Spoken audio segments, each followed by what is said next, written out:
नमस्कार दोस्तों, नमस्ते। केवाईपी यूट्यूब चैनल में आपका स्वागत है और आज की वीडियो में लेकर के आ गए हैं सेल्फ हेल्प अलायंस यानी स्वयं सहायता भत्ता के बारे में। बहुत सारे व्यूवर्स का सवाल था कि स्वयं सहायता भत्ता क्या है और कैसे मिलेगा और इसमें एज क्या है, इसके साथ ही एजुकेशन क्वालिफिकेशन क्या है। तो आप बैनर पे ही देख रहे हैं, लिखा हुआ है 10+2 पास युवाओं के लिए। तो ये 10+ पास युवाओं के लिए ही है। और कैसे मिलेगा और कैसे इसका फॉर्म फिलअप करेंगे और कितने दिनों तक मिलेगा। दूसरी बात ये सवाल भी है उन लोगों का कि क्या हम केवाईपी कोर्स नहीं करेंगे तो स्वयं सहायता भत्ता मिलेगा कि नहीं। तो इन सारे सवालों का जवाब हम इस वीडियो में देंगे, तो बने रहिए इस वीडियो में। चलते हैं वीडियो की अगली कड़ी में। तो जैसे कि आप देख रहे हैं कि हम कुछ कट्स लाए हुए हैं। ये बीएसडीएम के ऑफिशियल वेबसाइट से सारे पेपर का कट लिए हुए हैं।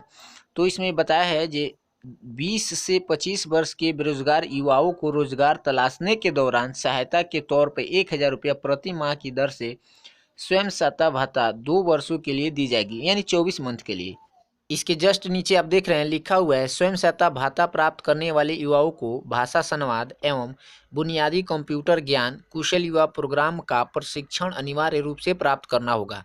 यानी निश्चित रूप से ये बता दिया है कि आपको कुशल युवा प्रोग्राम का प्रशिक्षण प्राप्त करना ही होगा, तभी जाकर आपको 1,000 रुपया प्रति माह के हिसाब से स्वयं सहायता भत्ता मिलेगा। तो यहाँ एक बात की तो क्लियर हो गई कि आपको केवाईपी कोर्स करना ही होगा, तभी आपको बेरोजगारी भत्ता मिलेगा। पेपर की दूसरी कट में यह बताया गया है कि मुख्यमंत्री निश्चय स्वयं सहायता भत्ता योजना का उद्देश्य, तो उद्देश्य यह है कि 20 से 25 वर्ष आयु वर्ग के 12वीं कक्षा उत्तीर्ण बेरोजगार युवक युवती को रोजगार तलाशने के दौरान स्वयं सहायता भत्ता की राशि प्रदान कर आर्थिक मदद करना है। दूसरा है कि स्वयं सहायता भत्ता की राशि का भुगतान योग्य आवेदक को प्रति माह 1,000 रुपये की दर से अधिकतम 2 वर्षों तक किया जाएगा, यानी 24 मंथ तक मिलेगा।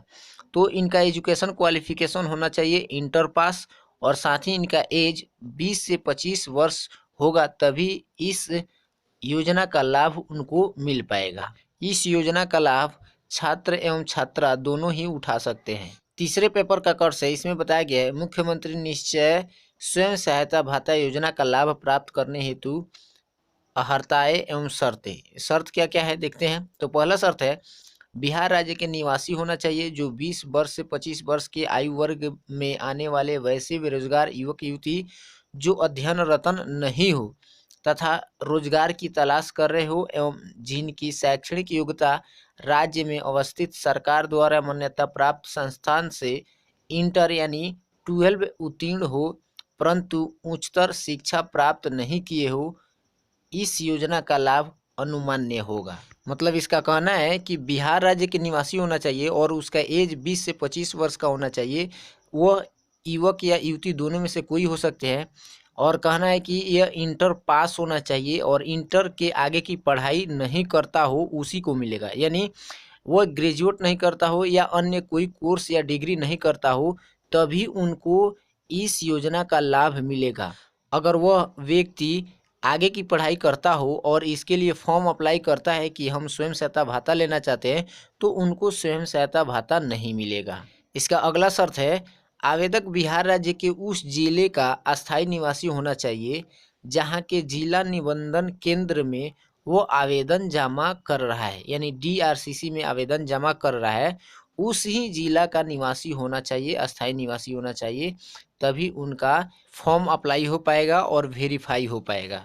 इसका तीसरा शर्त है आवेदक को किसी अन्य स्रोत से किसी भी प्रकार का भत्ता, छात्रवृत्ति, स्टूडेंट क्रेडिट कार्ड या शिक्षा ऋण या किसी भी प्रकार का सहायता प्राप्त नहीं हो, तभी उसका लाभ उनको मिलेगा। अगला शर्त है आवेदक को किसी प्रकार का सरकारी या गैर सरकारी नियोजन यानी अनुबंधन अस्थायी अस्थायी रूप से प्राप्त नहीं हो, यानी किसी भी प्रकार का नौकरी नहीं हो, तभी बेरोजगारी भत्ता का लाभ प्राप्त होगा। अगला शर्त है आवेदक के पास रोजगार नहीं हो।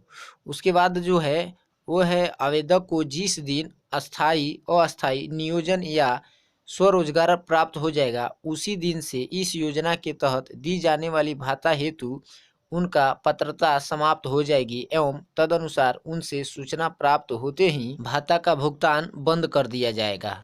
यानी जिस दिन से ही उनका अस्थाई या अस्थाई यानी प्राइवेट या सरकारी नौकरी मिल जाएगी, उस दिन से उनका बेरोजगारी भत्ता समाप्त कर दी जाएगी। इसकी अगली शर्तें है, इस योजना के तहत स्वयं सहायता भत्ता की राशि प्राप्त करने हेतु आवेदन देने वाले बेरोजगार युवक युवतियों को श्रम संसाधन विभाग द्वारा संचालित भाषा संवाद एवं बुनियादी कंप्यूटर ज्ञान यानी कुशल युवा प्रोग्राम यानी KYP का प्रशिक्षण अनिवार्य रूप से प्राप्त करना होगा एवं उन्हें कुल प्राप्त होने वाली स्वयं सहायता भत्ता की अंतिम 5 माह की राशि तब तक विमुक्त नहीं की जाएगी जब तक वे उक्त प्रशिक्षण का सफलतापूर्वक प्रमाण पत्र नहीं समर्पित करते हैं। यानी जब तक वे KYP पास नहीं करते हैं तब तक उनकी 5 माह की राशि रोक दी जाएगी। यानी यहाँ क्लियर हो जा रहा है कि यदि आप स्वयं सहायता भत्ता का लाभ लेना चाहते हैं तो आपको KYP कोर्स करना होगा।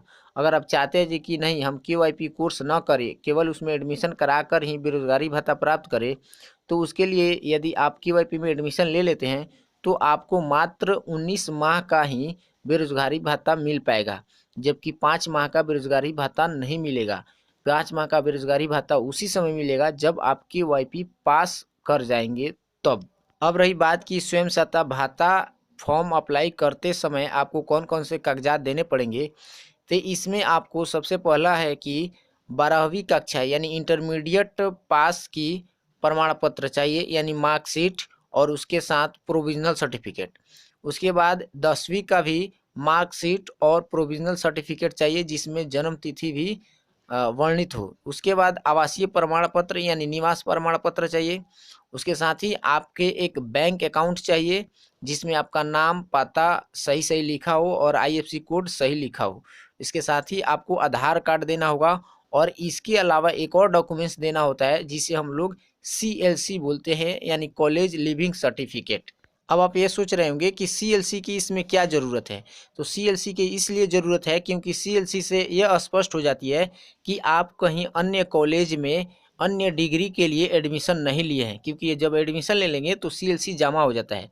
तो अगर आपके पास CLC है तो यानी आपने मात्र इंटरमीडिएट तक पढ़ाई पूरी की है और आगे की पढ़ाई नहीं कर रहे हैं और आप बेरोजगार हैं, इसलिए आपको स्वयं सहायता भत्ता का लाभ मिलना चाहिए। इस तरह से आज के वीडियो में बस इतना ही। आई होप कि इस वीडियो से आपको स्वयं सहायता भत्ता के बारे में पूर्ण जानकारी प्राप्त हुई होगी। तो फिर मिलते हैं नए जानकारी के साथ अगले वीडियो में, तब तक के लिए बहुत बहुत धन्यवाद।